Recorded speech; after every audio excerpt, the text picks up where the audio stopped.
Hey guys, welcome back to my channel. In this video, I'm going to cover who Harry and Bertha Holt were. I'm just going to get right into it. Harry Holt was a pivotal figure in the history of international adoption, particularly for his role in facilitating the adoption of children from Korea by American families after the Korean War. His efforts were instrumental in establishing Holt International Children's Services, the first international adoption agency in the U.S. Harry Holt was born in 1905. He was a devout Christian who, along with his wife Bertha, was deeply moved by the plight of children orphaned by the Korean War. In 1954, Harry and Bertha watched a documentary about Korean orphans and felt called to help. They saw adoption as both a humanitarian mission and an extension of their Christian faith. In 1955, Harry adopted 8 Korean children, a process that required congressional approval because adoption laws at the time did not easily accommodate international adoption. He used adoption by proxy. So what is adoption by proxy? Adoption by proxy in the context of international adoption refers to a process where an adoptive parent or parents is not physically present in the foreign country during the legal adoption proceedings. Instead, a legal representative or proxy acts on their behalf to complete the adoption in the foreign country. Once the adoption is finalized, the child is brought to the adoptive parents in their home country. This practice is sometimes used to streamline the process, particularly when the travel to a foreign country is difficult or impractical for the adoptive parents.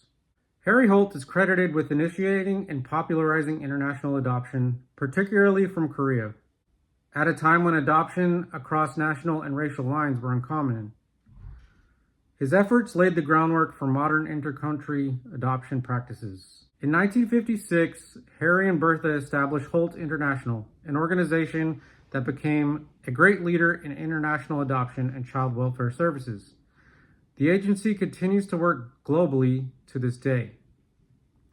Harry Holt brought attention to the plight of mixed-race Korean children, often the offspring of Korean women and American soldiers, who face significant discrimination and limited opportunities in Korea. His work encouraged U.S. policymakers and the American public to support the adoption of children from Korea and other war-torn regions. Holt's efforts influenced the development of legal frameworks for international adoption. His advocacy helped normalize the idea of transracial and international adoptions, though his methods and approach are not without controversy today. There are cultural and identity concerns. Critics argue that Harry Holt's approach, often prioritizing removing children from their birth cultures rather than finding an in-country solution for their care.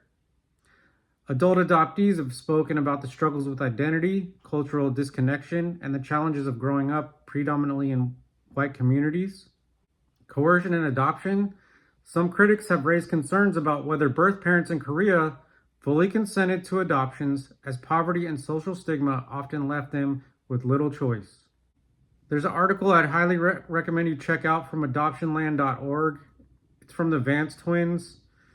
They go very deep into who the Holts were, and the top of their page says, "Saints or sinners, ?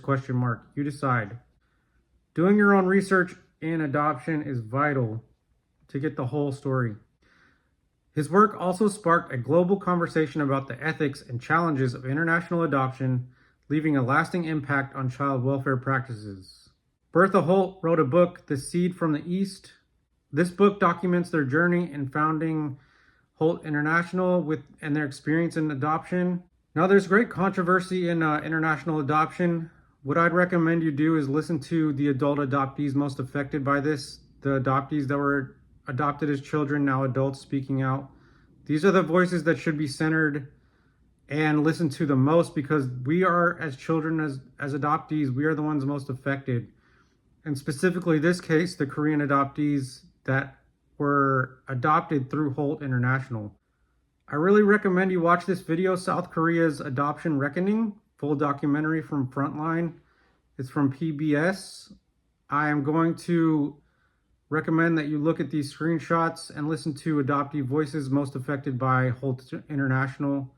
It's not all sunshine and roses. You have to understand this family separation permanent family separation, created paper orphans. I mean, they destroyed families. And if you don't believe it, you should do your own research. And I'm going to leave you with that.